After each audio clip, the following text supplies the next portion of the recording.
শুরু হয়েছিল রূহের জগৎ থেকে, আর যেটাকে বলা হয় আলমে আরওয়াহ। এই আলমে আরওয়াহ থেকে আমাদের সফরটা শুরু হয়েছিল, রূহের জগৎ থেকে আমাদের সফরটা শুরু হয়েছিল।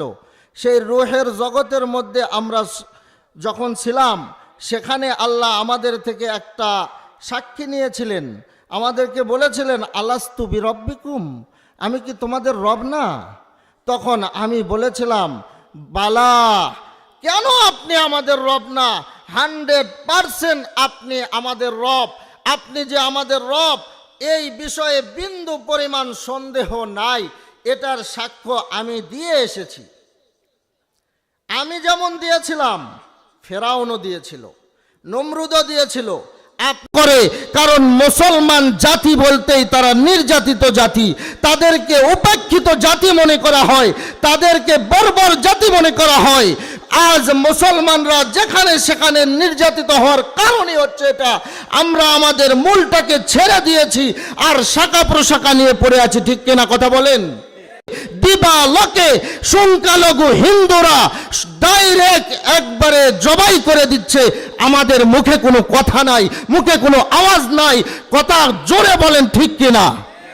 এর একমাত্র কারণ আজকে আমরা মূলটাকে ছেড়ে দিয়েছি, মূলটাকে ছেড়ে দিয়েছি। ভালো করে খেয়াল রাখবেন, আল্লাহ রব্বুল আলামিন আমাদের অভিভাবক। এটা আমার কথা নয়, ডাইরেক্ট আল্লাহ রব্বুল আলামিন কোরআনের মধ্যে বলেছেন। আল্লাহ নিজে বলেছেন যে আল্লাহু ওয়ালিয়ুল্লাযিনা আমানু, আল্লাহ বলেন আমি অভিভাবক, যারা ঈমান এনেছে তাদের আমি অভিভাবক।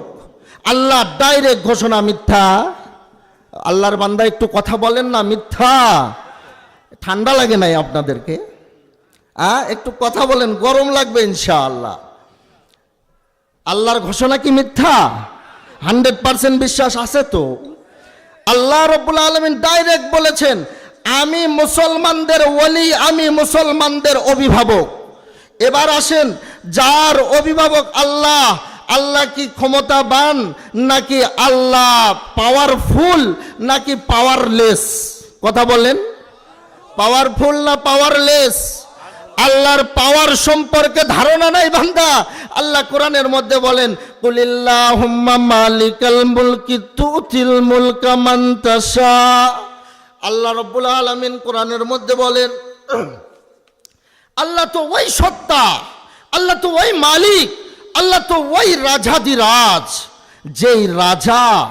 যেই রাজা দুনিয়ার সমস্ত রাজার রাজা। বলেন সুবহানাল্লাহ। দুনিয়াতে যত রাজারা গেছে সবার চাইতে বেশি ক্ষমতা আল্লাহর কাছে। আল্লাহ সেই সমস্ত রাজারও রাজা। শুধু তাই নয়, আল্লাহ অপর আয়াতে বলেন কুন ফায়াকুন ইযা আরাদা শাইআন।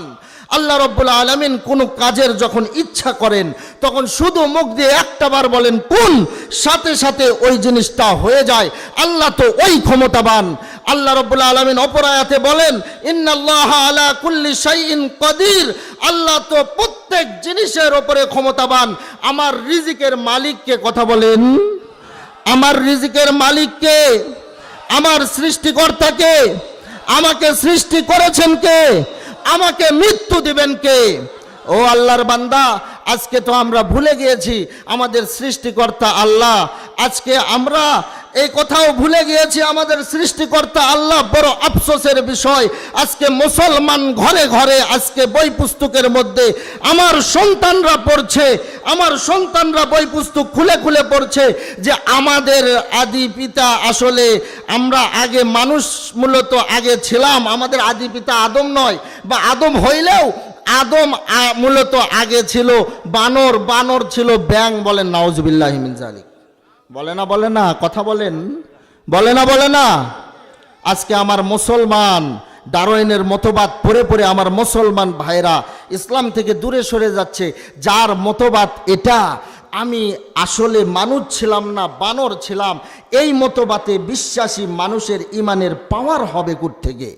ইমানের পাওয়ার থাকার কথা নয়, কারণ ইমানটা আমাদের সলব হয়ে গেছে, ইমানটা আমাদের আগেই শেষ হয়ে গেছে, ফুরুত করে ইমানটা উড়ে গেছে। এজন্য আজকে আমাদের ইসলামকে নিয়ে ছিনিমিনি খেলে, আমাদের ধর্মকে নিয়ে ছিনিমিনি খেলে। আজকে আমাদের ইমানের কোনো পাওয়ার নাই। আজকে আমার ঘরে বসে বসে আমার সন্তানরা পড়ছে ডারউইনের মতবাদ, আমি বাধা দিতে পারি না। আমার ঘরে বসে বসে চর্চা করছে ডারউইনের মতবাদ, যে মানুষ নাকি বানর ছিল। মিথ্যা কথা না সত্য কথা বলেন? বলে না? ও আল্লাহর বান্দা, কোরআনে ডাইরেক্ট আল্লাহ বলেছেন, আল্লাহ কোরআনের মধ্যে ডাইরেক্ট বলেছেন, ইয়া আইয়ুহান নাসুত্তাকু রাব্বাকুমুল্লাযী খালাকাকুম মিন নাফসিন ওয়াহিদাতিন ওয়া খালাকা মিনহা যাওজাহা ওয়া বাসসা মিনহুমা রিজালান কাসীরান ওয়া নিসাআ। আল্লাহ রাব্বুল আলামিন কোরআনের মধ্যে ডাইরেক্ট বলেছেন যে আমি তো একটা নফস থেকে এই মানুষদেরকে সৃষ্টি করেছি, কোনো বানর থেকে সৃষ্টি করি নাই, মানুষদেরকে কোনো ব্যাঙ থেকে সৃষ্টি করি নাই। এটা সম্ভব নয়, কারণ মানুষকে আল্লাহ ডাইরেক্ট নিজের কুদরতি হাতে মানুষের এই অবয়বটা সৃষ্টি করেছেন। বলেন সুবহানাল্লাহি ওয়া বিহামদিহি। নিজের কুদরতি হাতে মানুষের অবয়বটা সৃষ্টি করেছেন। তাহলে আমরা বানর থেকে আসলাম কেমনে? আর আমি মুসলমান হওয়া সত্ত্বেও আমার আকীদা যদি হয় আমার সৃষ্টি মূলত আল্লাহ করেন নাই, বানর থেকে আমি এসেছি, আমার ঈমান কেমনে থাকে? একটু আপনি নিজেকে প্রশ্ন করেন। আর সৃষ্টিকর্তাকে চিনি না, যে সৃষ্টিকর্তা আল্লাহ, আমার রিজিকদাতাকে। কথা বলেন আমার রিজিকদাতাকে? আমার রিজিকদাতা আল্লাহ, এ কথা বিশ্বাস করি না? আজকে যদি বিশ্বাস করতাম তাহলে আল্লাহর দিকে ছুটতাম, অন্যদিকে ছুটতাম না। বান্দা একটা হুজুরকে দাওয়াত দিছে, একটা গল্প শোনাই। হুজুরকে দাওয়াত দিছে বাড়িতে, যে আমার বাড়িতে দাওয়াত, তবে আমার বাড়িতে কোনো পুরুষ মানুষ নাই। তো হুজুর এখন যাওয়ার সময় একটা মক্তবের একটা ছোট বাচ্চাকে সাথে নিছে, নিয়ে বলতেছে চলো দাওয়াত খেয়ে আসি। ওই ছোট বাচ্চাকে নিয়ে যখন দাওয়াত খাইতে গেছে, যাওয়ার পরে যেহেতু কোনো পুরুষ মানুষ নাই, ঘরের মাঝখানে মহিলাটা ছিল পর্দানসীন, ঘরের মাঝখানে একটা পর্দা দিয়েছে। পর্দা দেওয়ার পরে হুজুরকে বসতে দিয়েছে ঘরের এক সাইডে, আর ওই মহিলা বসেছে আরেক সাইডে। পর্দার নিচ থেকে ওই মহিলা পোলাওয়ের বাটি বের করে দেয়, কোরমার বাটি বের করে দেয়, এরপরে বিরিয়ানির বাটি বের করে দেয়, গোশতের বাটি বের করে দেয়। হুজুর টেনে নিয়ে খায় আর ওই ছোট বাচ্চাকে খাওয়ায়। খাওয়া যখন শেষ, এবার হুজুরকে বলতেছে ছোট বাচ্চা যে হুজুর কি বলো? কয় এই যে পর্দা যেটা আছে, এই পর্দাটা আমার লাগবে। কয় পর্দা কি করবি? পর্দার কি কাজ তোর? কয় এটা জানতেন পর্দা নয়, এটা কোনো আজে বাজে পর্দা নয়, এটা তুই এমন পর্দা যেই পর্দার ভিতর থেকে পোলাও বের হয়। এটা তো এমন পর্দা যেই পর্দার ভিতর থেকে কোরমা বের হয়। এটা তো এমন পর্দা যেই পর্দার ভিতর থেকে গোশত বের হয়। এই পর্দাটা নিয়ে গিয়ে আমরা মাদ্রাসায় টাঙ্গাইয়া রাখবো, আর প্রতিদিন পর্দার নিচ থেকে আমরা পোলাও কোরমাও বের করবো আর খাইবো। আমাদের খারাপ খাবার আর খাইতে হবে না। হুজুর বুঝেছেন কথা? আজকে আমাদের কারবার হয়েছে এরকম। বান্দা আজকে আমাদের চোখের সামনে এমন পর্দা পড়ে গেছে, রিজিক দাতা আল্লাহ রব্বুল আলামিন, এ কথা আমরা ভুলে গিয়েছি। অথচ আল্লাহ কোরআনের মধ্যে ঘোষণা দিয়েছেন, ইন্নাল্লাহা হুয়ার রাজ্জাকু যুল কুওয়াতিল মাতিন, তিনিই তো রাজ্জাক, তিনিই তো রিজিক দিবেন। কিন্তু আমাদের বিশ্বাসটা চলে গিয়েছে দুনিয়ার দিকে। আমরা আল্লাহর কাছে দোয়া করে কোনো রিজিক চাই না। যখন আমরা যে কোনো সময় আমাদের রিজিকের সমস্যা হয়, সাথে সাথে আমরা দুনিয়ার দিকে দৌড়াই, নেতার পিছনে দৌড়াই। নিজের ঈমানকে জলাঞ্জলি দিতেও আমরা একটু দ্বিধাবোধ করি না যখন আমাদের অভাব অনটন আসে। কথা বলেন ঠিক কিনা? ওই আল্লাহ তো সেই আল্লাহ, যেই আল্লাহ আমাকে রিজিক দান করেন, ওই আল্লাহ এমন ক্ষমতাবান আল্লাহ। সেই আল্লাহ মনে আছে তো? সেই আল্লাহ আমার অভিভাবক। সেই আল্লাহ আমার কি? কথা বলেন, ওই আল্লাহ কি? ওই আল্লাহ আমার অভিভাবক। ডাইরেক্ট কোরআনের ঘোষণা। কোরআন ডাইরেক্ট বলেন, আল্লাহু ওয়ালিয়ুল্লাযীনা আমানু, আল্লাহ ঈমানদারদের অভিভাবক। আল্লাহর বান্দা, আল্লাহ যদি ঈমানদারদের অভিভাবক হয়, এখন আপনার সমাজের দিকে তাকান, আল্লাহ অপর আয়াতে বলেন যে কাফেরদের কোনো অভিভাবক দুনিয়াতে নাই, কাফেরদের অভিভাবক নাই, আর মুসলমানদের অভিভাবক ডাইরেক্ট আল্লাহ। এবার আপনার সমাজের দিকে একটু তাকায়া বলবেন, আপনার সমাজের যে ব্যক্তি একটু ক্ষমতাবান, যে একটু পাওয়ারফুল ব্যক্তি, ওই পাওয়ারফুল ব্যক্তিরও সন্তান আছে সমাজের মধ্যে। এতিম সন্তানরাও ঘোরাফেরা করে, গরিব সন্তানরাও ঘোরাফেরা করে, রিক্সা চালকের সন্তানরাও ঘোরাফেরা করে। দেখবেন যদি যাদের সমাজের মধ্যে প্রভাব নাই, এমন সন্তানের গায়ে মানুষ কিন্তু সহজেই হাত দেয়। কিন্তু যে একটু পাওয়ারফুল, যার প্রভাব রয়েছে, গ্রামের একজন মেম্বার, তার সন্তানের গায়ে কিন্তু হাত দেয় না। কারণ ওর সন্তানের গায়ে হাত দিলে খবর আছে। বলে না কথা বলেন তো। সাধারণ সমাজের একটা বাপ পাওয়ারফুল, এজন্য সন্তানের গায়ে হাত দিতে যদি ভয় লাগে, ও আল্লাহর বান্দা, আমার আল্লাহ তো আমাদের মতো মুসলমানদের অভিভাবক, আমার আল্লাহ তো আমাদের জন্য জিম্মাদার। তারপরেও আমার মতো মুসলমানদেরকে আজকে আপনার সিরিয়াতে মারছে, আজকে কাশ্মীরে মারছে, চীনের উইঘুরে মারছে, আমার বাংলাদেশেও মুসলমানরা মার খাচ্ছে। কিন্তু আল্লাহ কেন আজ পর্যন্ত আমাদের দিকে তাকাচ্ছে না, আর ওই কাফেরদের প্রতিশোধ নিচ্ছে না কেন? একটু প্রশ্ন নিজেকে নিজে করুন। অনেক শুনেছেন ওয়াজ, অনেক ওয়াজ শুনেছেন, ওয়াজের কোনো শেষ নাই, বহু ওয়াজ শুনেছেন। আজকে ওয়াজ শোনেন না, আজকে একটু কেওয়াজ শুনে যান। আল্লাহ কেন আমাদের উপর এই অবস্থা?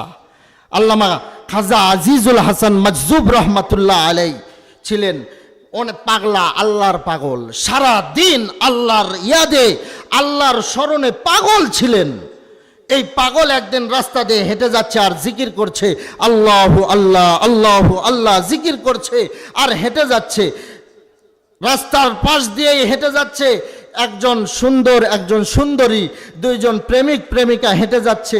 ওই সময় বর্ষাকাল ছিল, মাটির রাস্তা, কাদা ছিল। কাদার মধ্যে আপনারা দেখবেন, কাদার মধ্যে হাঁটলে এরকম গর্ত গর্ত হয় না? গর্তের মধ্যে যখন পা পড়ে তখন পানি ছিটকে উঠে গাটা ভিজে যায় না? তো গাটা, খাজা আজিজুল হাসান মজজুব রহমতুল্লাহ আলাই হেঁটে যাওয়ার সময় হঠাৎ গর্তের মধ্যে পা পড়েছে, তরুণীর গাটা কাদা ছিটকে উঠে তরুণীর গায়ে গিয়ে কাদা লেগেছে।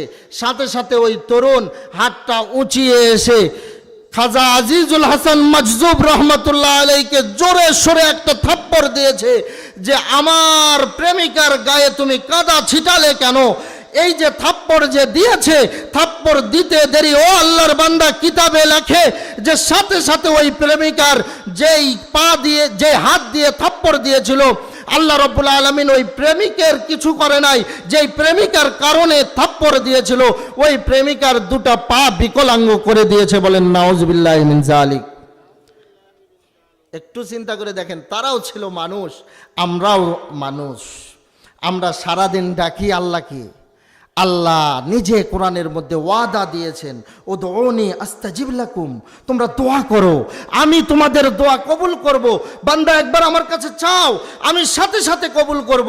অথচ দোয়া করি আল্লাহ কবুল করে না। আর খাজা আজিজুল হাসান মজজুব রহমতুল্লাহ আলাই দোয়াও করা লাগে নাই, শুধুমাত্র তার গায়ে হাত দিয়েছে, আল্লাহর গজব অবতীর্ণ হয়েছে। আজকে আমাদের এই অবস্থা কেন? একটাবার কি প্রশ্ন করেছেন নিজেকে নিজে? শুধু বলেই থাকি আমরা, আজকে মুসলমানরা মার খাচ্ছে, মুসলমানরা মার খাচ্ছে। ও আল্লাহর বান্দা, ভালো করে খেয়াল রাখবেন, মুসলমানরা মার খায় না, আমি আপনি মার খাওয়ার কারণ হয়ে দাঁড়িয়েছি।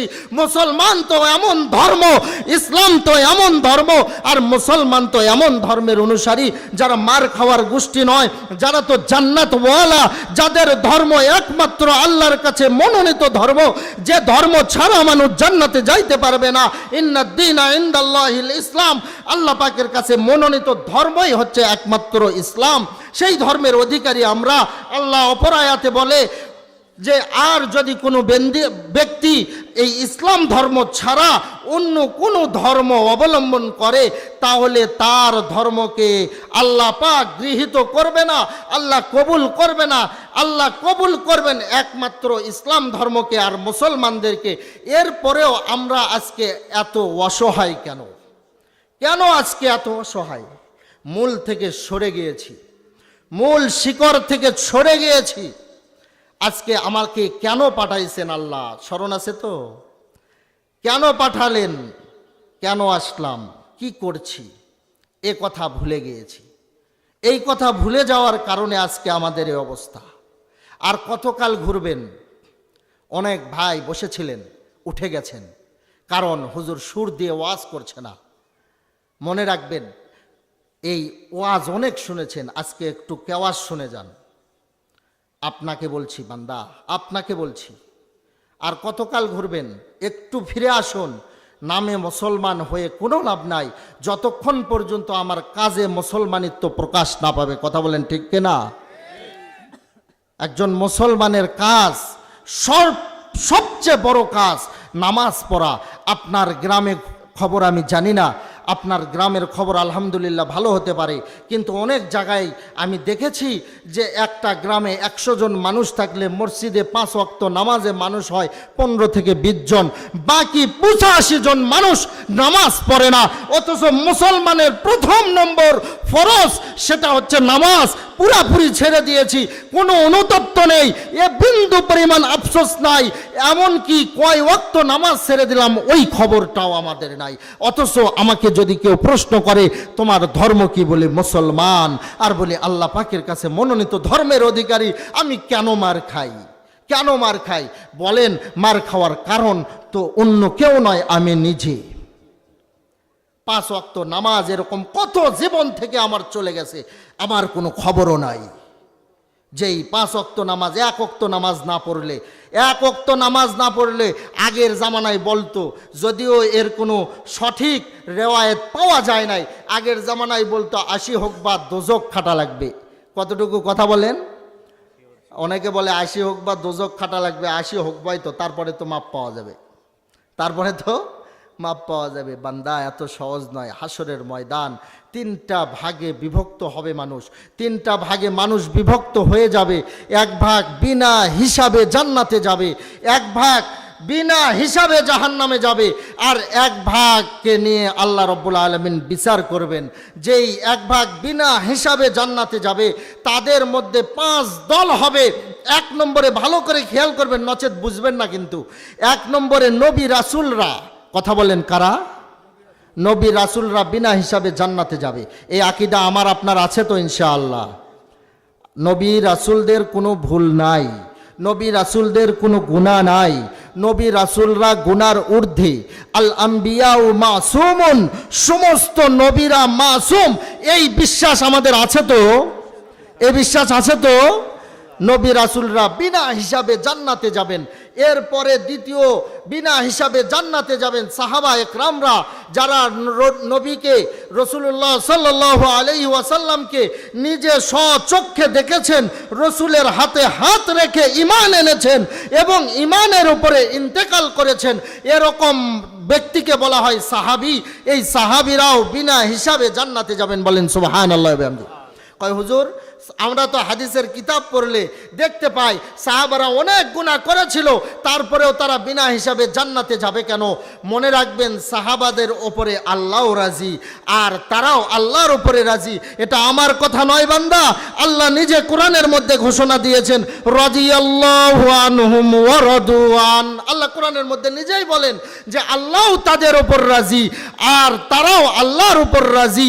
এরপরে আল্লাহ বলেন, জান্নাতিন তাজরি মিন তাহতিহাল আনহার, তাদের জন্যই আ'দালাহুম জান্নাতিন তাজরি মিন তাহতিহাল আনহার, তাদের জন্যই আল্লাহ বানিয়ে রেখেছেন, তৈরি করে রেখেছেন জান্নাত। বলেন সুবহানাল্লাহ ওয়া বিহামদিহি। তো নবী রাসূলরা বিনা হিসাবে জান্নাতে যাবে।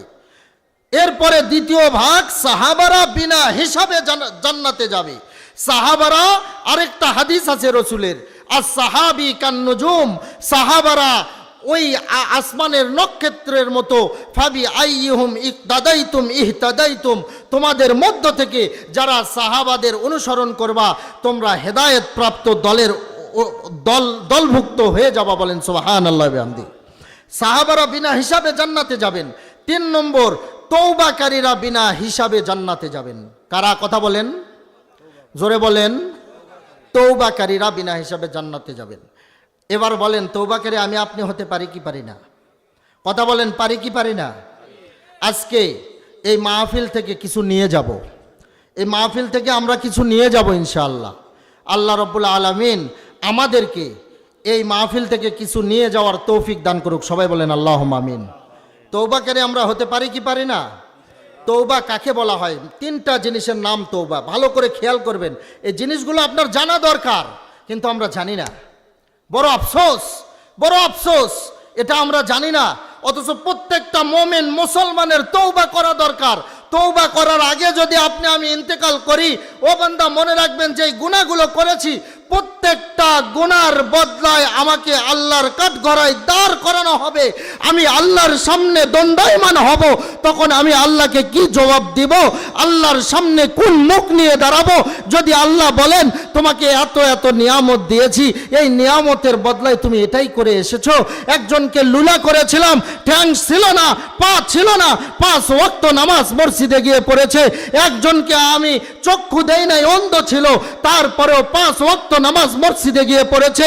একজনকে আমি 2টা হাত দেই নাই, তারপরেও 5 ওয়াক্ত নামাজ মসজিদে গিয়ে পড়েছে।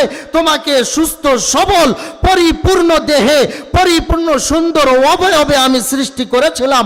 তুমি দুনিয়াতে ছিলে, তোমাকে সম্পদশালী করেছিলাম, তোমাকে ভালো ভালো রিজিকের ব্যবস্থা করেছিলাম। এই রিজিক খেয়ে তুমি কি করেছো বান্দা? ওই সময় আল্লাহর সামনে আমরা কি জবাব দেব? একটু নিজেকে নিজে প্রশ্ন করুন। আল্লাহর বান্দা একটু নিজেকে নিজে প্রশ্ন করুন, কি জবাবটা নিয়ে দিবেন ওই সময় আল্লাহর কাছে? আল্লাহ যখন আমাকে প্রশ্ন করবেন, এজন্য প্রত্যেকটা মুমিন বান্দার মুসলমানের উচিত সর্বক্ষণিক তওবা করা। 3টা জিনিসের নাম তওবা। 1 নম্বর, আমি অতীতে যা গুনাহ করেছি সমস্ত গুনাহ ছেড়ে দেওয়ার পরিপূর্ণ অঙ্গীকার করলাম, এটা 1 নম্বর কাজ। 2 নম্বর কাজ, ভবিষ্যতে আমি স্বইচ্ছায় কোনো গুনাহ করব না, এই অঙ্গীকার করলাম। 3 নম্বর, অতীতের গুনাহ ছেড়ে দিলাম, ভবিষ্যতে গুনাহ না করার অঙ্গীকার করলাম। 3 নম্বর, আমি আমার গুনাহের ওপরে অনুতপ্ত হলাম, লজ্জিত হলাম। এমন নয় গুনাহ করার পরে আবার মিষ্টি বিতরণ করে সেঞ্চুরি করার কারণে। জেনাই সেঞ্চুরি করেছে, এজন্য মিষ্টি বিতরণ করছে। নামটা ছিল কিন্তু মুসলমানের নামের মতো মিল ছিল। বড় আফসোস লাগে বান্দা, এ কেমনে মুসলমান হয়? জেনাই সেঞ্চুরি করার পরে আবার দিবালোকে ডাইরেক্ট ভিডিওর সামনে মিষ্টি বিতরণ করেছে আমার বাংলাদেশে। আপনারা জানেন না? কথা বলেন, জানেন না? আল্লাহু আকবার। এমন নয়, এটা মুসলমান হতে পারে না, মুসলমানের কাজ এমন হতে পারে না। 3টা কাজ, তওবা, অতীতের গুনাহ ছেড়ে দিলাম, আগামীতে আর কোনো গুনাহ স্বেচ্ছায় করব না, আর 3 নম্বরে আমার গুনার উপর আমি অনুতপ্ত। আল্লাহ আর জীবনে গুনাহ করব না। কত দয়া করে মায়া করে বানাইছিল আমাকে, আমি দুনিয়ায় গিয়ে শয়তানের ধোঁকায় পড়ে তোমাকে ভুলে গিয়েছি। এই কথা বলে বলে তওবা করা। আর এই তওবা অবস্থায় যদি ইন্তেকাল করতে পারেন বান্দা, ভালো করে খেয়াল রাখবেন, আমার কথা নয়, ডাইরেক্ট রসুলের হাদিস, আত্তাইবু মিনাজ যামবি কামাল্লা যামবালা। যে ব্যক্তি তওবা করলো তার গুনাহ থেকে, সে যেন এমন হয়ে গেল জীবনে কোনো গুনাহই করে নাই, সে মাসুম আর নিষ্পাপ হয়ে গেল। বলেন সুবহানাল্লাহ বিহামদি। এজন্য তওবা করা যাবে তো ইনশাআল্লাহ? যদি তওবা করি আমরা, বিনা হিসাবে জান্নাতে যারা যাবে তাদের দলভুক্ত আমরা হতে পারবো ইনশাআল্লাহ। 4 নম্বর ব্যক্তি হবে এই মুসলমানদের ছোট ছোট বাচ্চারা যারা ইন্তেকাল করে, তারা বিনা হিসাবে জান্নাতে যাবে। 5 নম্বর, যারা দুনিয়াতে পাগল ছিল, যাদের সেন্স ঠিক ছিল না, এরা বিনা হিসাবে জান্নাতে যাবে। আর আরেক দল হবে বিনা হিসাবে জাহান্নামে যাবে। যারা বিনা হিসাবে জাহান্নামে যাবে এরা হবে কাফের, মুশরিক, নাস্তিক। এরা সবাই, এরপরে হচ্ছে কাফের, মুশরিক, নাস্তিক, এরপরে হচ্ছে দাহরিয়া, এরা সবাই বিনা হিসাবে জাহান্নামে যাবে, এদের কোনো হিসাব আল্লাহ নেবেন না, কারণ তারা দুনিয়াতে আল্লাহকে মানেন নাই। আল্লাহকে না মানার কারণে বিনা হিসাবে কোথায় যাবে কথা বলেন? আজকে মুসলমানের আকীদা বড় আফসোস লাগে, আমি নিজে কানে শুনেছি, বলে কি যে আমরা মুসলমান হওয়ার কারণে জান্নাতে যাব, আর হিন্দু ভাইয়েরা সহ আরও যারা অন্যান্য ধর্মাবলম্বী আছে তারাও জান্নাতে যাবে তাদের ধর্ম অনুসরণ করে। একজন মুসলমানের মুখ দিয়ে বলে, এই আকীদা যদি রাখেন মনে রাখবেন আপনার আমার ঈমান থাকবে না, ঈমান থাকা সম্ভব। আমি অন্য ধর্মকে কটাক্ষ করছি না, কিন্তু তাদের ধর্ম অবলম্বন করে আল্লাহকে পাওয়া সম্ভব, জান্নাত পাওয়া সম্ভব কথা বলেন? নয়, কখনো সম্ভব নয়। এটা আমাদের আকীদা নয়, শুধু এই বিশ্বাস রাখতে হবে, নচেত আপনার আমার ঈমান দুর্বল হয়ে যাবে, আমার আপনার ঈমান সলব হয়ে যাবে, নেই হয়ে যাবে। আর এই ঈমানের কারণে আমি আল্লাহকে পাবো না, আল্লাহ আমার অভিভাবক হতে পারবেন না। এরপরে আরেক দল হবে যাদের নেকিও থাকবে বদিও থাকবে, তবে নেকি বেশি হলে আল্লাহ জান্নাতে দিবেন, আর নেকি কম হলে তাদের বেলায় হিসাব নেবেন। আর যাদের নেকি বদি সমান হবেন, মনে রাখেন গুলিবাত রহমাতি আলা গজবি, আল্লাহ পাকের রহমত তার গজবের ওপরে সব সময় প্রাধান্য পায়। এজন্য আল্লাহ পাক সাথে সাথে যাদের নেকি এবং বদি সমান সমান হবেন তাদের কেউ জান্নাতে দিবেন, বলেন সুবহানাল্লাহি ওয়া বিহামদি। এজন্য আমরা জান্নাতওয়ালা হতে চাই কি চাই না? হাসরের ময়দানে মনে আছে তো, হাসরের ময়দান থেকে এসেছি, হাসরের ময়দানে আমাকে আপনাকে একটা নয় 5টা প্রশ্ন করা হবে। কয়টা প্রশ্ন? আবার বলেন কয়টা প্রশ্ন? 5টা প্রশ্ন করবে। এক নম্বর শাবাবুকা ফিমা আফনাহু, উমরুকা ফিমা আফনাহু। 3 নম্বর প্রশ্ন করবে আমাকে মালুকা ফিমা আফনাহু। 1 নম্বর যে প্রশ্ন করা হবে যে তোমাকে যে জীবনটা দিয়েছিলাম, অমূল্য রতন তোমাকে দিয়েছিলাম, যার প্রতিটা সেকেন্ডের দাম ছিল অমূল্য, এই সময় তুমি কোথায় নষ্ট করেছো আমাকে হিসাব দাও, তারপরে সামনে যাও। 2 নম্বর প্রশ্ন করা হবে শাবাবুকা ফিমা আফনাহু, তোমাকে একটা সুন্দর যৌবন দিয়েছিলাম, যে সময় মানুষ পরিপূর্ণ শক্তিশালী হয়, এই যৌবনকাল তুমি কোথায় নষ্ট করেছো হিসাব দিয়ে তারপরে পার হও। 3 নম্বর প্রশ্ন করা হবে তোমাকে যে আমি সম্পদ দিয়েছিলাম, সম্পদটা কোন পথে অর্জন করেছো হিসাব দাও। 4 নম্বরে প্রশ্ন করা হবে ওই সম্পদটা কোন পথে ব্যয় করেছো সেটার হিসাব দাও। 5 নম্বরের প্রশ্ন আমাকে করা হবে যে আল্লাহর দরবারে কি নিয়ে এসেছো, এটার একটু হিসাব দাও। ও আল্লাহর বান্দা, একটু চিন্তা করে দেখুন এই হিসাবগুলো দেওয়ার মতো ক্ষমতা আমার আপনার আছে কি নাই? চিন্তা করে দেখুন। এই যে বসেছি এখানে, বসার কারণে ঈমান তাজা হচ্ছে, মনে হচ্ছে আজকের পরে আর গুনাহ করব না, আজকের পরে আর বিপথে যাব না, আজকের পরে 5 ওয়াক্ত নামাজ ছাড়ব না, এরকম মনে হচ্ছে। কিন্তু এখান থেকে বের হওয়া মাত্রই আমাদের আস্তে করে এই মনটা চলে যাবে। এমনটা চলে যায়, চলে যাওয়ার পরে আবার ধরে নিয়ে আসাও সম্ভব, কারণ মন আমার নিজের অনুগামী, আমার মন আমার নিজের বাহিরে নয়।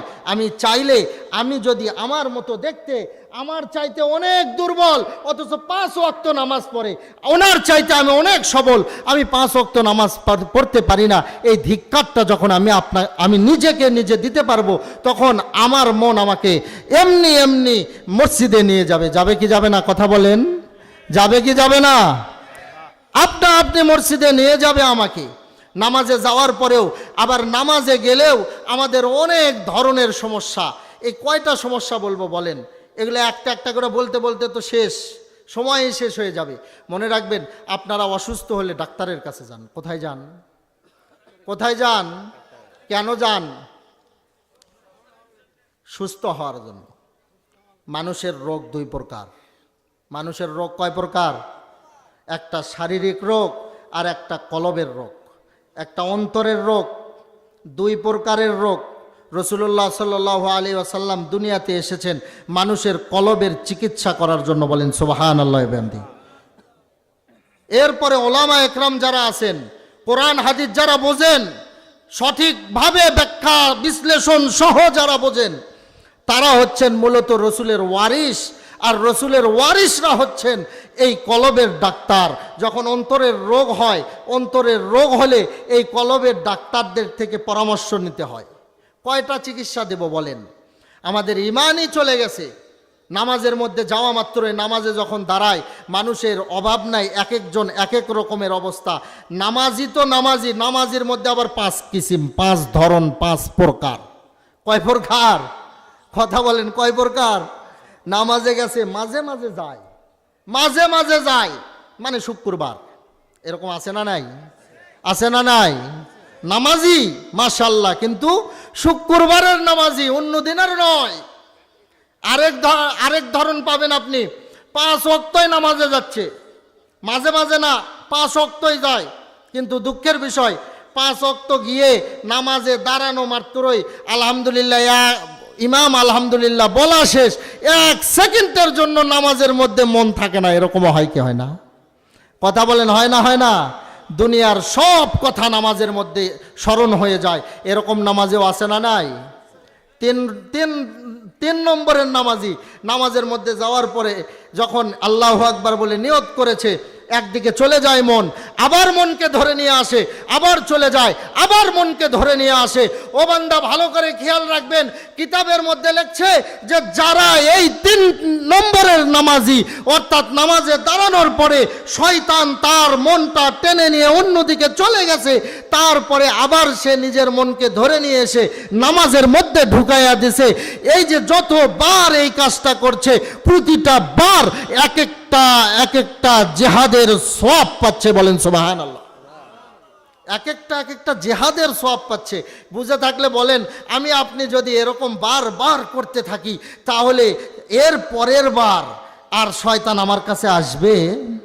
কারণ একটা নামাজে দাঁড়ায়া আপনি 10 বার মনকে টেনে নিয়ে আসার কারণে 10টা জিহাদের সওয়াব পেয়েছেন, একটা জিহাদের বাড়তি সওয়াব পেয়ে গেছেন। শয়তান বলবে গিয়েছিলাম তাকে ধোঁকা দিতে, তাকে ধ্বংস করতে, উল্টা সে তো আরো লাভবান হয়েছে। পরের ওয়াক্তে দেখবেন আর কখনো শয়তান আপনার কাছে আসবে না। বুঝতে পেরেছেন? তাহলে কাজ কি করব? নামাজে দাঁড়ানোর পরে মন এদিক ওদিক যাওয়া মাত্রই আবার মনকে ধরে নিয়ে আসা নামাজের মধ্যে ঢুকাবো। পারবো তো ইনশাআল্লাহ? ইমাম কি পড়ে সেটা মনোযোগ সহকারে শুনবো। ওই যে কোরআনের মধ্যে বলেছে, ইন্নাস সালাতা তানহা আনিল ফাহশাই ওয়াল মুনকার, নামাজি সমস্ত খারাপ কাজ থেকে বিরত রাখবে। সবার মনে প্রশ্ন, হুজুর নামাজি জুতা চুরি করে কে? কয় না কথা বলেন, নামাজি জুতা চুরি করে কেন? সবার মনে প্রশ্ন। আল্লাহর বান্দা, নামাজি তো নয়, ওরা প্রথম 2 প্রকারের নামাজি। ওই যে কভি কভার, কখনো কখনো আসে মসজিদে, অথবা সব সময় আসে, কিন্তু এক ওয়াক্তেও 1 সেকেন্ডের জন্য নামাজে মন থাকে না। এদের নামাজ তো আল্লাহ পাকের কাছে কবুল হবে না। এই জন্য এই 2 প্রকারের নামাজিরা জুতা চুরি করে। আর 3 নম্বর প্রকারের নামাজিরা জুতা চুরি করতে পারে? কথা বলেন, পারে? পারে? আল্লাহ রাব্বুল আলামিন আমাদের সবাইকে এই কথাগুলো বোঝার তৌফিক দান করুক। নামাজ পড়বেন তো আল্লাহ রাব্বুল আলামিন দুনিয়ার বুকে সবচাইতে শ্রেষ্ঠ মানুষ বানাইবেন। এই নামাজটা আল্লাহ রাসূলুল্লাহ সাল্লাল্লাহু আলাইহি ওয়াসাল্লামকে দিয়েছিলেন শুধুমাত্র রসুলের জন্যই নয়, পুরা দুনিয়ার শুরু লগ্ন থেকে শেষ পর্যন্ত যত নবী রাসূলরা এসেছেন, সমস্ত নবী রাসূলদেরকে যে নামাজগুলো দিয়েছিলেন, আমাদের নবীকে যে নামাজটা দিয়েছেন 5 ওয়াক্ত নামাজ, যদি কোনো বান্দা এই 5 ওয়াক্ত নামাজ পড়েন, তাহলে দুনিয়ার শুরু থেকে যত নবীরা এসেছেন তাদের সমস্ত নামাজ পড়ে তাদের উম্মতরা যা সওয়াব পেয়েছেন, আমাদের নবীর উম্মতরা এই 5 ওয়াক্ত নামাজ পড়ে সেই সওয়াব পাবেন। বলেন সুবহানাল্লাহ। বেদায়া নামক কিতাবের মধ্যে লিখেছে, আউয়ালু মা সাল্লাল ফজর হুয়া আদম আলাইহিস সালাতু ওয়াস সালাম, সর্বপ্রথম ফজরের নামাজ দুনিয়াতে পড়েছিলেন হযরত আদম আলাইহিস সালাতু ওয়াস সালাম। এরপরে বলেন, আউয়ালু মা সাল্লাজ যাহরা হুয়া ইব্রাহিম আলাইহিস সালাতু ওয়াস সালাম, দুনিয়ার বুকে সর্বপ্রথম জোহরের নামাজ পড়েছিলেন হযরত ইব্রাহিম আলাইহিস সালাতু ওয়াস সালাম। আউয়ালু মা সাল্লাল আসর হুয়া ইউনুস আলাইহিস সালাম, সর্বপ্রথম দুনিয়ার বুকে আসরের নামাজ পড়েছিলেন হযরত ইউনুস আলাইহিস সালাতু ওয়াস সালাম। আউয়ালু মা সাল্লাল মাগরিব হুয়া আইয়ুব আলাইহিস সালাতু ওয়াস সালাম, সর্বপ্রথম দুনিয়ার বুকে মাগরিবের নামাজ পড়েছিলেন আইয়ুব আলাইহিস সালাতু ওয়াস সালাম। ও আল্লাহর বান্দা, সেগুলো ঘটনা অনেক লম্বা ঘটনা, ওই দিকে আমি যাব না। আর এশার নামাজ একমাত্র কেবলমাত্র আমার নবী মুহাম্মদুর রাসূলুল্লাহ সাল্লাল্লাহু আলাইহি ওয়াসাল্লামকে দেওয়া হয়েছে, বলেন সুবহানাল্লাহ। এরপরে বলেছে, যদি কোনো ব্যক্তি এই 5 ওয়াক্ত নামাজ আদায় করে নিয়মিত, তাহলে আল্লাহ রাব্বুল আলামিন ওই ব্যক্তির আমল নামায় পুরা দুনিয়াতে যত নবী রাসূল এসেছেন, সমস্ত নবী রাসূলের উম্মতরা নামাজ পড়ে যে সওয়াব পেয়েছেন, এই নবীর উম্মতরা সেই সওয়াব পাবেন 5 ওয়াক্ত পড়ে, বলেন সুবহানাল্লাহ। আল্লাহু আকবার। এজন্য আজ থেকে আমরা নিয়ত করব 5 ওয়াক্ত নামাজ ছাড়ব না ইনশাআল্লাহ। নিয়ত করা যায় না আল্লাহর বান্দা? নিয়ত করা যায় তো ইনশাআল্লাহ? জাহান্নামে কেমনে যাবেন কথা বলেন না? জাহান্নামে কেমনে যাবেন, কেমনে থাকবেন? থাকা তো সম্ভব নয়। কিভাবে থাকবেন? সেখানে আগুন আর আগুন, নারুল্লাহিল মুকাদা। আল্লাহ কোরআনের মধ্যে বলে আগুন আর আগুন। ওই আগুনের মধ্যে থাকতে পারবো না বান্দা। 1 সেকেন্ড থাকার ক্ষমতা আমার আপনার ভিতরে নাই। এই ক্ষমতা সম্ভব নয় আমার মধ্যে, বিন্দু পরিমাণ ক্ষমতা নাই। সেই জাহান্নামে কেমনে যাবেন? যাওয়ার পরে আফসোস করে কোনো লাভ হবে না। আফসোসটা সময় থাকতে করুন। নারুকুম হাযিহিল্লাতী আন্নাকুম তুকিদুন, হাদিসের মধ্যে এসেছে এমন আগুন আর এমন তাপ, যেই তাপ সহ্য করার মতো ক্ষমতা আমাদের নাই। যেই আগুনকে পোড়াইতে পোড়াইতে লাল বর্ণ থেকে আগুনের কালার হয়েছে নীল বর্ণ, পোড়াইতে পোড়াইতে পোড়াইতে পোড়াইতে ওই আগুনের কালার হয়েছিল সবুজ বর্ণ, আবার পোড়াইতে পোড়াইতে পোড়াইতে পোড়াইতে ওই আগুনের কালার হয়ে গেছে কালো বর্ণ। আল জাহান্নামু দারুল মুজলেমা, জাহান্নাম হচ্ছে অন্ধকারের ঘর। কেন বলা হয়েছে? কারণ জাহান্নামের আগুনগুলো হবে কালো বর্ণের, অন্ধকার আর অন্ধকার, এমন কালো বর্ণের, উপরে লাগা মাত্রই বান্দা কুল্লামা নাদিজাত জুলুদুহুম বাদদালনাহুম জুলুদান গায়রাহা লিয়াযুকুল আযাব। আল্লাহ কোরআনের মধ্যে বলেন, শরীরে লাগা মাত্রই পুরা শরীর ভস্ম হয়ে যাবে, পুরা শরীর ভস্ম হয়ে যাবে। আল্লাহ রাব্বুল আলামিন সাথে সাথে আবার আমাদের চামড়াকে নবায়ন করে দিবে, আবার আমাদের এই চামড়াগুলো নতুন চামড়া চলে আসবে। লিয়াযুকুল আযাব, যেন নতুন করে আবার আমরা আযাব অনুভব করতে পারি, শাস্তি অনুভব করতে পারি। কয়দিন পারবেন একটু চিন্তা করে দেখেন। ওই জাহান্নামে কেমনে থাকবেন? থাকার মতো ক্ষমতা কি আমার আপনার মধ্যে আছে? যদি না থাকে আর কতদিন বিপদে চলবেন? হায়াত তো শেষ হয়ে গেল। প্রশ্ন করে দেখেন, আপনার হায়াত শেষ, আমার হায়াতও শেষ। স্মরণ আছে যখন 3-4 বছর বয়স ছিল কি করেছে আজও স্মরণ আছে। মনে হয় চোখের পলকের মধ্যে শেষ হয়ে গেছে, কিন্তু না, দেখতে দেখতে আমার সন্তানের বয়স 3-4 বছর বয়স হয়ে গেছে। আমার বাবা ওই সময় ছোট্ট ছোট্ট, আমার বাবার দাড়ি ছিল আমার মতো, একবারে সব কালো ছিল। আজকে আমার বাবা দাদা হয়ে গেছে, আমার বাবার সব দাড়ি পেকে গেছে, আমার বাবা আজকে বৃদ্ধ, আমার বাবা আজকে কবরের পথিক হয়ে গেছে। আজকে আমি হয়ে গেছি বাবার বয়সে। চোখের পলকে হচ্ছে এগুলো, একটা লামহা অতিবাহিত হচ্ছে, একটা সেকেন্ড অতিবাহিত হচ্ছে, মনে হচ্ছে একটা সেকেন্ডের মধ্যে সব উলট পালট হয়ে যাচ্ছে। আমারও ডাক চলে আসবে। আজরাইল এভাবে পিঠের পেছনে এভাবে দাঁড়িয়ে আছে, আল্লাহর হুকুম হওয়া মাত্রই খপ করে ধরবেন, 1 সেকেন্ড ছাড় দিবেন না। ইযা জা আজালুহুম লা ইস্তাখিরুনা সাআতাও ওয়া লা ইস্তাকদিমুন, যখন সময় হবে 1 সেকেন্ড আমাকে সময় দিবেন না, 1 সেকেন্ড আগেও জান নেবেন না, 1 সেকেন্ড পরেও জান নেবেন না। তখন কি অবস্থা হবে একটু চিন্তা করে দেখুন। যেতে হবে তো, থাকতে আসি নাই। ফেরাউনের মতো এত ক্ষমতাবান আমরা কেউ নই। ফেরাউন নিজে দুনিয়াতে দাবি করেছিল আনা রব্বুকুমুল আলা, আমি বড় খোদা। আজকে দুনিয়াতে নাই, তার নাম নিশানাও নাই। দুনিয়াতে সবাই তাকে ঘৃণভরে স্মরণ করে। আরও যত জালেমরা অতিবাহিত হয়েছে, যত বড় ব্যক্তি হোক না কেন, দুনিয়া থেকে চলে গেছে, আজ দুনিয়াতে নাই। আমাকেও যেতে হবে। যাওয়ার সময় কি নিয়ে যাব, কেমনে যাব, কিভাবে যাব, কি মুখ নিয়ে আল্লাহ পাকের সামনে দাঁড়াবো? একটু আল্লাহ নিজেকে একটু প্রশ্ন করুন। আল্লাহ যখন আমাকে প্রশ্ন করবেন, তোমাকে সুন্দর একটা হায়াত দিয়েছিলাম, এই হায়াতটা কোন পথে তুমি শেষ করেছো, তখন কি জবাবটা দেব? একটু নিজেকে প্রশ্ন করেন না বাজান। আপনাকে বলছি, অনেক ওয়াজ শুনেছেন, অনেক ওয়াজ শুনেছেন, এজন্য ওয়াজ করতেও আসিনি, ওয়াজ করছেও না, ওয়াজ পারিও না। আমি কিছু কথা নিয়ে এসেছি আপনাদের সামনে। একটু নিজেকে প্রশ্ন করুন। সবাই চলে যাওয়ার পথের যাত্রী, চলে যে যাব, কি নিয়ে যাব? কি নিয়ে যাব? জাহান্নামে কেমনে থাকবো? জাহান্নামে থাকার ভয়ে পাথরও কান্না করে, কোরআন বলে, আমি বলি না, কোরআন বলে পাথরও কান্না করে। আমি আপনি জাহান্নামের ভয়ে কয়দিন চোখের পানি ফেলাইছি, কয়দিন চোখের পানি ফেলাইছি বান্দা। আল্লাহ আল্লাহ, আমার চোখে তো পানি আসে না, কারণ আমার মধ্যে তো জাহান্নামের ভয় নাই। আমি তো ওই বান্দা, যেই বান্দার দিলটা পাথরের চাইতে বেশি শক্ত হয়ে গেছে। আমার তো চোখে পানি আসে না, আল্লাহর সামনে দাঁড়ানোর কোনো ভয় করে না। আমি কি নিয়ে আল্লাহর সামনে যাব? এই যে গোরস্থানের মধ্যে যাবেন, মাঝে মাঝে গোরস্থানে যাবেন, জুরু মাকাবিরাকুম, কবর জিয়ারত মাঝে মাঝে করার কথা রাসূলুল্লাহ সাল্লাল্লাহু আলাইহি ওয়াসাল্লাম বলেছেন। জুরু মাকাবিরাকুম, তোমরা মাঝে মাঝে কবরে পারে যাও।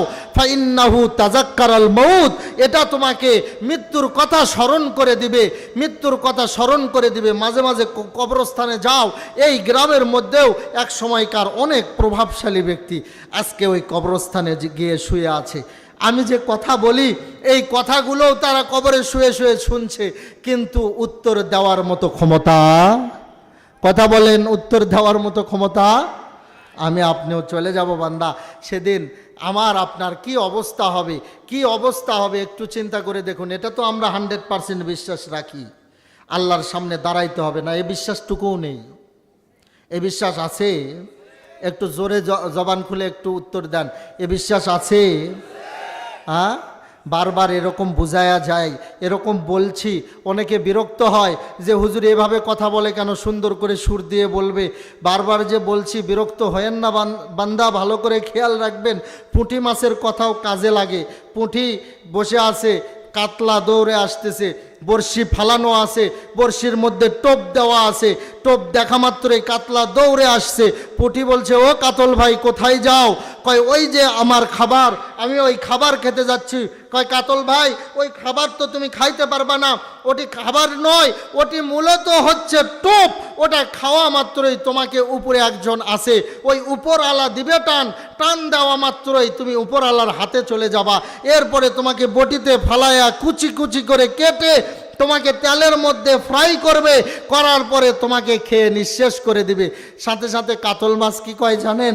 কয় যে ও পুঁটি, তুমি আমার বড় শত্রু, তুমি তো দেখছি নিজে খাইতে পারছো না, এজন্য আমিও যেন খাইতে না পারি, এই জন্য আমাকে ভুলভাল বুঝাচ্ছ তুমি।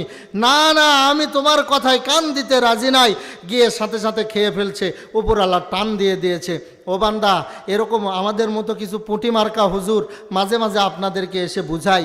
এটা এজন্যই বুঝাই যে আপনারা তো কাতল মাছ বুঝতে তো রাজি নাই, মনে করেন হুজুররা খাও দাও ফুর্তি করো, দুনিয়াটা মস্ত বড়, এই কথার প্রবর্তক নয়। হুজুররা এই কথা বিশ্বাস না করে আমাদেরকেও মাহরুম করে ফেলছে। আমরা দুনিয়া থেকে বঞ্চিত হয়ে গেলাম, তারা তো নিজেরা বঞ্চিত হয়েছে, আমাদেরকেও বঞ্চিত করছে। এরকম মনে করে যারা ওই ফুর্তি করার পিছনে যাচ্ছে, একবার সোজা হয়ে দেখুক, একবার সময় আসুক, উপরওয়ালা যখন আস্তে করে টানটা দিয়ে দিবে, তখন বান্দা বুঝতে পারবেন এই পুঁটি মাছের দামটা কেমন ছিল। কথা বলেন, তখন বুঝে আসবে। কিন্তু তখন বুঝে কোনোই লাভ হবে না, কোনোই লাভ হবে না। ততক্ষণে তো ফ্রাই হয়ে যাবেন, জাহান্নাম নামক ওই আগুনের মধ্যে ফ্রাই হয়ে যাবেন। তখন তো বুঝে কোনোই লাভ হবে না, কোনোই লাভ হবে না। এখনই সময়, ফেরত আসেন, এখনো সুযোগ আছে, ফেরত আসেন। আসবো তো ইনশাআল্লাহ। আজকের এই মাহফিল থেকে একটা আমলের কথা বলে আমি আমার বক্তব্য এখানে শেষ করব। একটা আমলের কথা ভালো করে খেয়াল করে শুনবেন। হাদিসের মধ্যে এসেছে, মান করা আয়াতাল কুরসি ফি দুবুরি কুল্লি সলাতিন মাকতুবাতিন ইয়াদখুলুল জান্নাহ।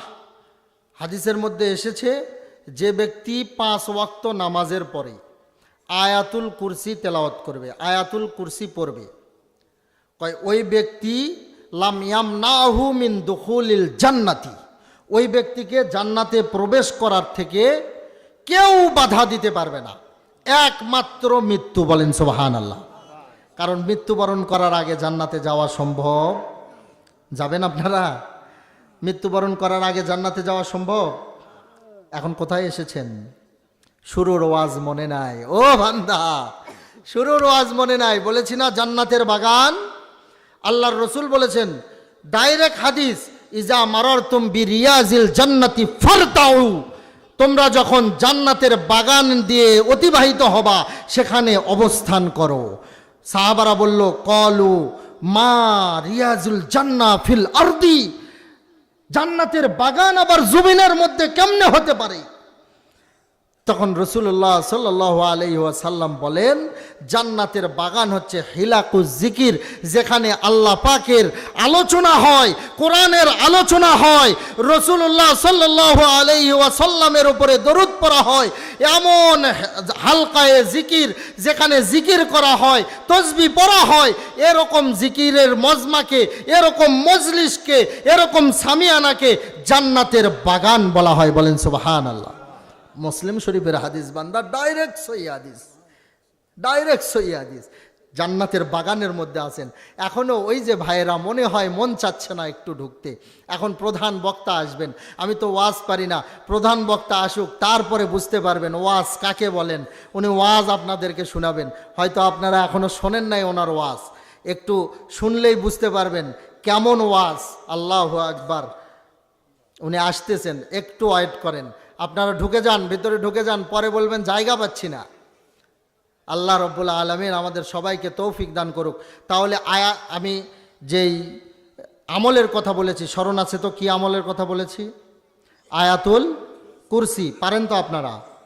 একটা আয়াত, পুরা কোরআনের মধ্যে সবচাইতে মর্যাদা সম্পূর্ণ আয়াত, সবচাইতে মর্যাদা সম্পূর্ণ আয়াত আয়াতুল কুরসি। এই আয়াতুল কুরসি যে ব্যক্তি 5 ওয়াক্ত নামাজের পরে আদায় করবে বা পড়বে, কয় লাম ইয়ামনাহু মিন দুখুলিল জান্নাতি ইল্লাল মাউত, ওই ব্যক্তিকে জান্নাতে প্রবেশ করার থেকে কেউ বাধা দিতে পারবে না, একমাত্র মৃত্যু ছাড়া। একমাত্র কি ছাড়া? কথা বলেন। মৃত্যু ছাড়া। এজন্য আজকে আমরা নিয়ত করব এই মাহফিল থেকে, ইনশাল্লাহ এই আমল আমি স্বইচ্ছাই বাদ দেব না, আমি করব ইনশাল্লাহ। কে কে রাজি আছে ইনশাআল্লাহ? কে কে একটু হাত তুলে দেখাতে পারি? আল্লাহ রব্বুল আলামিন আমাদের সবাইকে কবুল করুন। সবাই বলেন আল্লাহুম্মা আমিন। আচ্ছা বলেন তো, 5 ওয়াক্ত নামাজের পরে আয়াতুল কুরসি যদি পড়তে চান, 5 ওয়াক্ত নামাজ পড়তে হবে কি হবে না? কথা বলেন। আল্লাহর বান্দা, আপনার থেকে 5 ওয়াক্ত নামাজেরও ওয়াদা আমি নিয়ে নিয়েছি, 5 ওয়াক্ত নামাজেরও ওয়াদা নিয়ে নিয়েছি। 5 ওয়াক্ত নামাজ আমরা আজ থেকে ইনশাআল্লাহ কেউ ছাড়ব না ইনশাআল্লাহ। আল্লাহ রাব্বুল আলামিন আমাদের সবাইকে তৌফিক দান করুক। যা বললাম এর ওপরে আমাকে সহ আপনাদের সবাইকে যেগুলো আমলের কথা আছে, এই আমলের কথার উপরে আমল করার তৌফিক দান করুক। সবাই বলেন আল্লাহুম্মা আমিন। আল্লাহ রাব্বুল আলামিন এই মাহফিলকে কবুল করুন। সবাই বলেন আল্লাহুম্মা আমিন।